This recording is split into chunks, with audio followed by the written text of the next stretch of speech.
नमस्कार बच्चों, B part third में आपका स्वागत है। हम फर्स्ट पेपर पश्चिमी राजनीतिक विचारक में अरस्तू का अध्ययन कर रहे हैं। अरस्तू से पहले आपने प्लेटो के विभिन्न विचारों को देखा। अरस्तू के राज्य संबंधी विचार, शिक्षा संबंधी और संविधान संबंधी विचारों के बाद आज हम अरस्तू के न्याय सिद्धांत के बारे में चर्चा करेंगे आपसे। अरस्तू के अनुसार न्याय प्रत्येक व्यक्ति की ज़रूरत है। हर व्यक्ति न्याय चाहता है। अरस्तू ने न्याय सिद्धांत क्यों दिया? क्योंकि वहाँ पे अव्यवस्था थी, अन्याय था और हर व्यक्ति अन्याय से छुटकारा चाहता है। अरस्तू ने यह भी कहा कि शिक्षा के द्वारा हम ये अन्याय की स्थिति को समाप्त कर सकते हैं।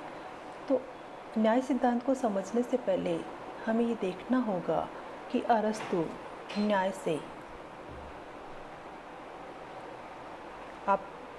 से क्या बताना चाहता है। अरस्तू न्याय को समस्त सद्गुणों का समूह मानता है। उसका कहना है कि हमारे में विवेक होना चाहिए। जब हमारे पास विवेक होगा, बुद्धि होगी, तभी हम न्याय प्रदान कर सकते हैं। दूसरों के साथ विवेकपूर्ण आचरण करना न्याय है। अरस्तू ने अपने सिद्धांत में हमें ये समझाने की कोशिश की है। अरस्तू ने राजनीति के क्षेत्रगत न्याय को ही सर्वोत्कृष्ट माना है। इन्होंने ही न्याय को राजनीतिक क्षेत्र का महत्वपूर्ण तत्व बताकर राजनीति में उसके उत्कृष्ट स्वरूप को स्पष्ट किया है। न्याय सिद्धांत का वर्गीकरण करते हुए अपने ग्रंथ एथिक्स में अरस्तू ने दो प्रकार की न्याय की बात की है। एक सामान्य न्याय और दूसरा विशिष्ट न्याय। सामान्य न्याय इसे अरस्तू ने संपूर्ण अच्छाई का नाम दिया है। अरस्तू ने लिखा है सामान्य न्याय संपूर्ण अच्छाई है। ये पूर्ण रूपेण संपूर्ण अच्छाई का अभ्यास है।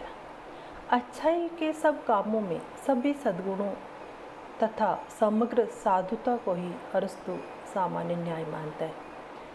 विशिष्ट न्याय ये सामान्य न्याय का ही एक अंग है। विशिष्ट न्याय संपूर्ण अच्छाई का ही एक पहलू है, जिसकी उपस्थिति मनुष्य को अन्य लोगों के साथ उचित एवं सामान्य व्यवहार करने की प्रेरणा देती है।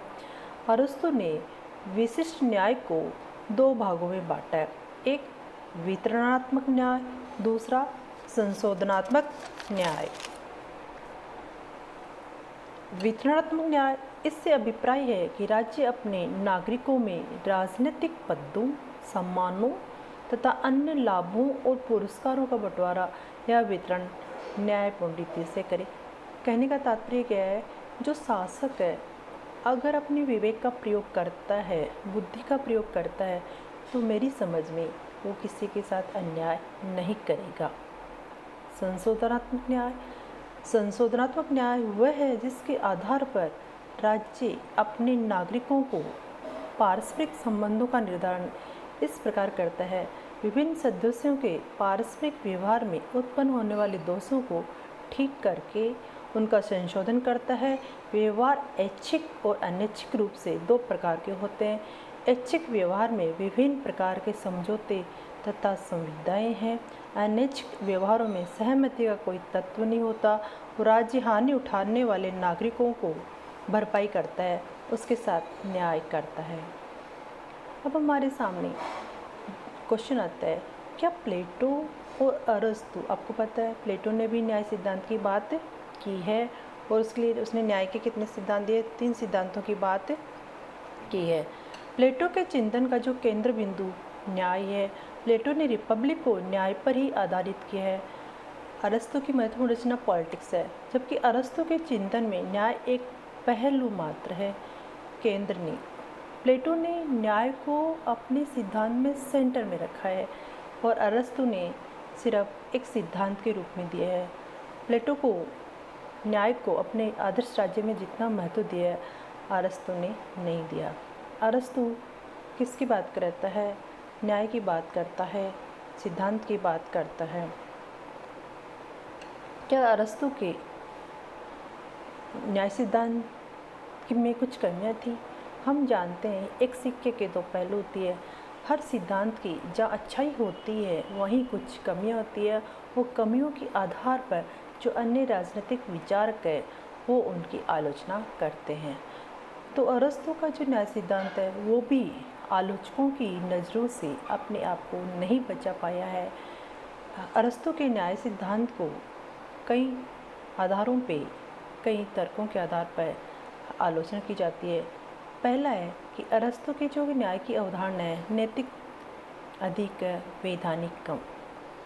और जहाँ पे अगर वैधानिकता का अभाव होगा, कानून की अभाव होगा, कानूनी शक्ति का अभाव होगा, कानून का डर नहीं होगा, तब हम देखते हैं व्यक्ति को उचित न्याय नहीं मिल पाता।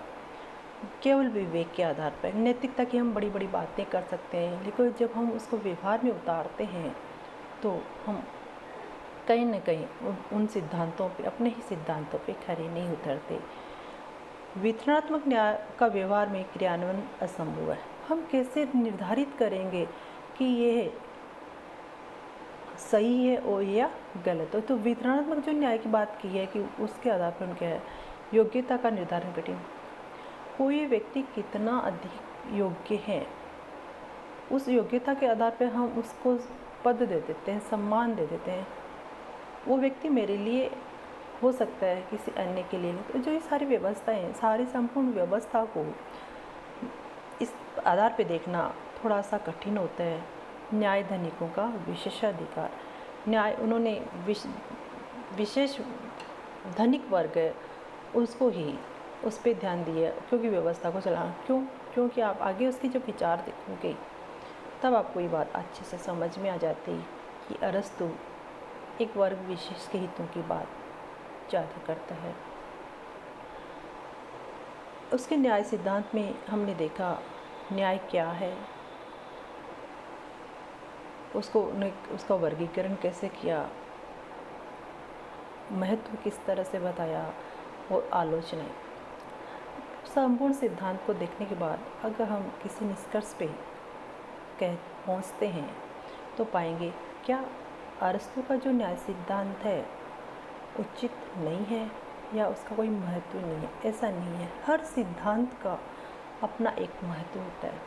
जो राजनीतिक विचारक है उनके जो विचार है वो उनका कहीं ना कहीं महत्व है।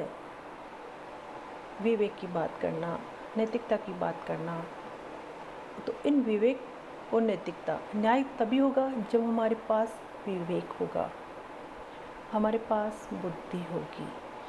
कुछ इसलिए कहते हैं आलोचना के बावजूद भी अरस्तु के न्याय सिद्धांत के महत्व को अस्वीकार नहीं किया जा सकता।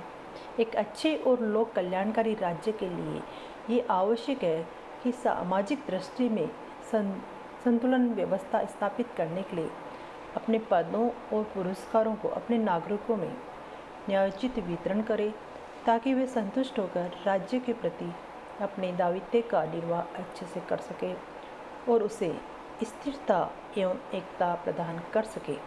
इस दृष्टि से अरस्तु का जो न्याय सिद्धांत है वर्तमान समय में अत्यधिक महत्व है, क्योंकि वो बात करता है नैतिकता की, वो बात करता है विवेक की।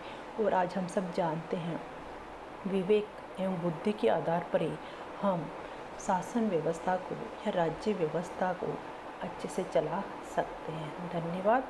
आप इसका अध्ययन जरूर कीजिए।